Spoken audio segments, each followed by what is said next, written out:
Olá pessoal, sejam todos bem-vindos ao meu canal de astrologia. No vídeo de hoje vou estar fazendo um vídeo explicando o que são dignidades planetárias. Então se você já gosta de astrologia, já me segue, deixa um like, compartilha o vídeo, tá? E claro, se inscreve no canal para ajudar meu canal a crescer, ok? Bem, sem mais delongas, vamos lá então para a tela entender o que é as dignidades planetárias. Tá vendo esses aqui, ó? A gente tem os 7 planetas clássicos, né? Aqui, faltando, claro, Urano, Netuno e Plutão, vou explicar já o porquê. E para vocês entenderem o que isso aqui significa. Bem, para vocês entenderem isso, quem descobriu as dignidades planetárias ou como isso aqui funcionava foi uma pessoa chamada Ptolomeu, né? Ptolomeu foi um grande sábio do século II que escreveu o Tetrabiblos, o livro mais famoso sobre a astrologia da antiguidade, ok? Ele usou a física da época para explicar como os astros afetam o nosso mundo. Então, para quem não sabe, o Ptolomeu foi um dos maiores astrólogos da história, tá? E maiores conhecedores, né? E divulgadores, pesquisadores da época dele, ok? Bem, vamos voltar para cá então. Então, o Ptolomeu ele percebeu que certos planetas funcionavam melhor ano após ano. Ele, principalmente, por exemplo, o Sol. O Sol, né, ano após ano, ele dá uma volta. O Mercúrio também, o Marte. Então ele percebeu Vênus, ele percebeu Mercúrio, ele percebeu que esses planetas, Lua, desculpa, eles perceberam que todos esses planetas que eu fui começar a citar aqui, quando eles dão uma volta, eles vão passando pelos 12 signos, ainda mais eles que são rápidos. Eles agem meio que de uma forma muito parecida em alguns signos, e em alguns eles entregam mais efetividade, mais benefício, em outros eles entregam mais malefício para o nosso planeta, para a nossa humanidade, tá? Seja no cultivo, seja na guerra, que era muito usada a astrologia antigamente para prever quem iria vencer uma guerra, né? E assim por diante. Então, pessoal, vamos aqui entender. O que significa isso aqui? O Sol, né? O Sol, ele está em domicílio em Leão. Por quê? Porque ele rege Leão. Então, toda vez que um planeta ele regir um signo, seja ele qual for, esse planeta vai estar em domicílio naquele signo que ele rege, tá? Então, por exemplo, o Touro, quem rege Touro é Vênus. Logo, Vênus está em domicílio em Touro, tá?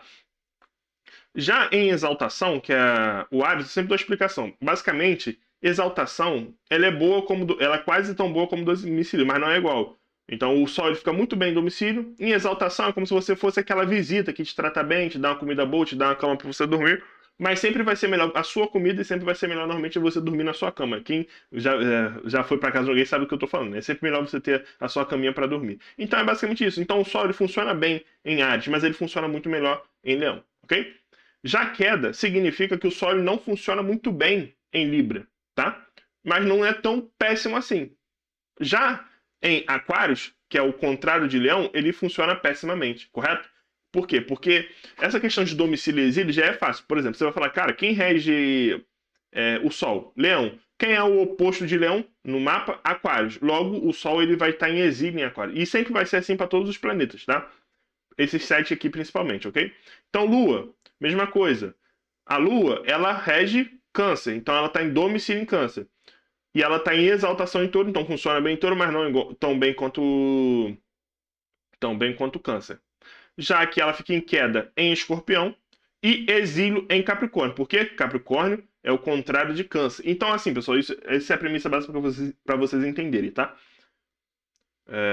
Já a questão de quem, por que fica em queda e exaltação, aí faz um cálculo, e nesse cálculo, essa descoberta lá que ele fez, ele vê quem fica exaltado e em queda, mas eu não vou explicar isso aqui agora, porque é complicado e não precisa também. Então, eu separei 2 pessoas aqui para a gente ir analisando o mapa dessas pessoas, né? E entendendo como funciona essa dinâmica, né? Vamos lá, vamos começar aqui. Então, a gente vai começar a analisar, olha só. Primeira coisa a se fazer é a gente analisar onde a Lua está. Então, olha só, a Lua, ela está em Virgem. Aí você fala, pô, tá, a Lua em Virgem, ela tem alguma coisa? Não. Olha só que interessante.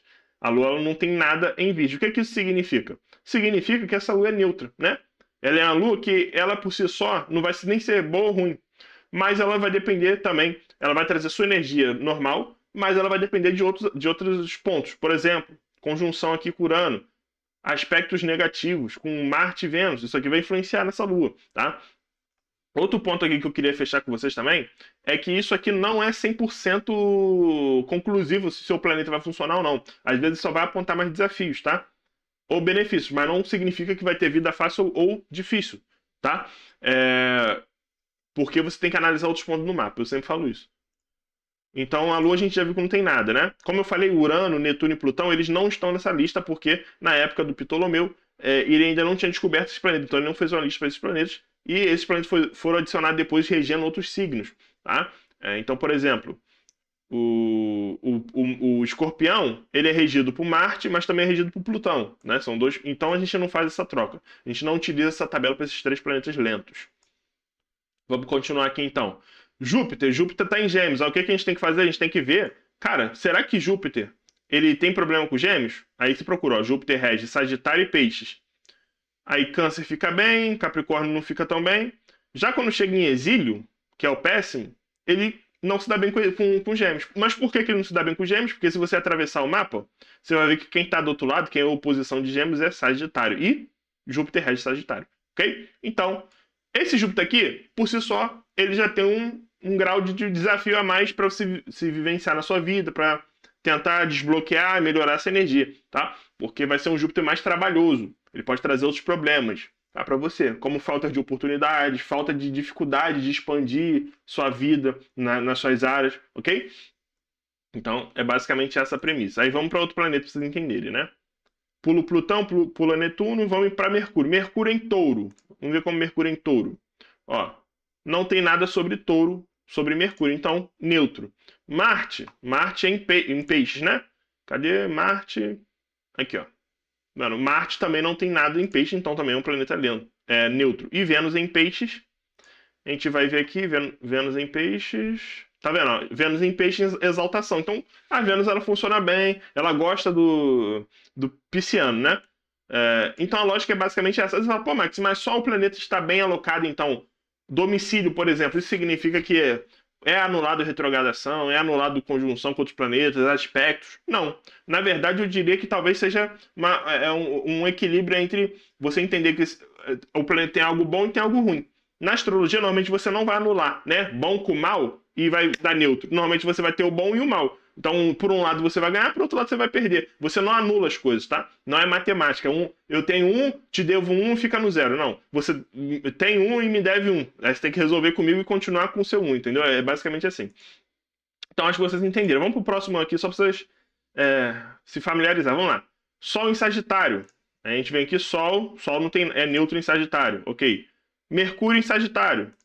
A gente vem aqui, ó, Mercúrio em Sagitário. Ó, Mercúrio em Sagitário está em exílio. Mas por quê? Porque Mercúrio rege quem? Gêmeos. Gêmeos é contrário a Sagitário. Logo, fica em exílio em Sagitário, tá? Então, o geminiano, quer dizer, o Mercúrio não rege muito bem Sagitário. E aí esse Mercúrio vai trabalhar mal. Vai ser uma energia pesada, difícil da comunicação, vai ser difícil de lidar, tá? E aí, claro, ainda tem esses outros pontos que você tem que analisar. Olha só que interessante, né? Aí a gente tem aqui, deixa eu ver... Lua em Câncer, a gente já sabe que a Lua rege Câncer, né? Bem facinho, ó. Lua em Câncer, então tá em domicílio, essa Lua vai trabalhar bem. Saturno em Câncer também.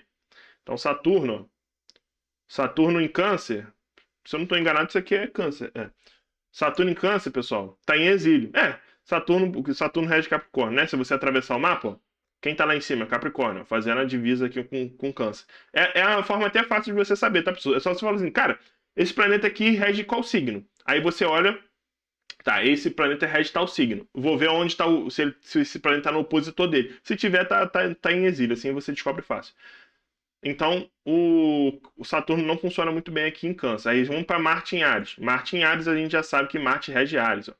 Então, tá em domicílio, tá poderoso. Esse Júpiter aqui eu já fiz, não, né? Júpiter em Aquário.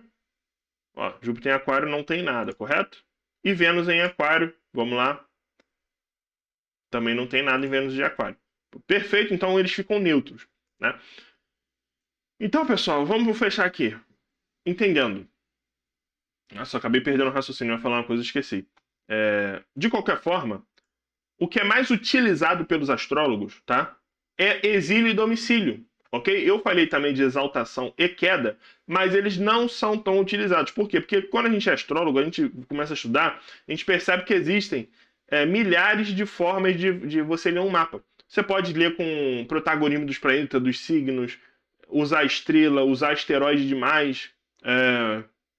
Você pode trabalhar com outro tipo de dignidade. Então, por exemplo, essa aqui é a dignidade principal que é utilizada pelos astrólogos, principalmente na astrologia moderna, tá? Por ela ser mais simples e muito efetiva. Mas existe a astrologia tradicional que trabalha com outras tabelas, tá? Que complementam essa tabela aqui, e aí vai trabalhar com se o planeta é diurno, noturno. Então, por exemplo, o cara fala, cara, mas o Marte é um planeta diurno. Aí se o Marte, por exemplo, esse Marte que ele está abaixo da linha do ascendente, logo esse Marte aqui ele não funciona tão bem, mesmo estando no domicílio, porque ele é diurno. Essa pessoa não teve o Marte nascendo de dia. Isso tudo vai influenciar. E vários outros pontos de cálculo também. E tem muita coisa. Então, assim, o usado na astrologia moderna, né? E que eu acho também que me funciona melhor, é domicílio e exílio. É onde a gente consegue ver mais efeito prático dos planetas, tá? Exaltação em queda, você pode querer usar, mas eu acho que não tem tanto valor, ok? Porque você vai também se preocupar com isso aqui, ó, aspectos. Senão fica uma leitura muito poluída e você não consegue dar uma resposta para a pessoa, tá, pessoal? Estão entendendo aí? Analisa seu mapa, né? Você pode olhar essa tabelinha que eu acabei mostrando aí para vocês. E entender, né, que você pode compreender o seu mapa, né? Essa é mais uma forma de você compreender o seu mapa e estar evoluindo na astrologia, ok? Se você gosta desse tipo de conteúdo, me segue, compartilha e se inscreve no meu canal. É muito importante que você se inscreva e me ajude a crescer o canal. Se você quer fazer algum tipo de serviço comigo, o meu link está no WhatsApp. É só você clicar e você vai ser redirecionado para lá, ok, pessoal? Muito obrigado e até a próxima.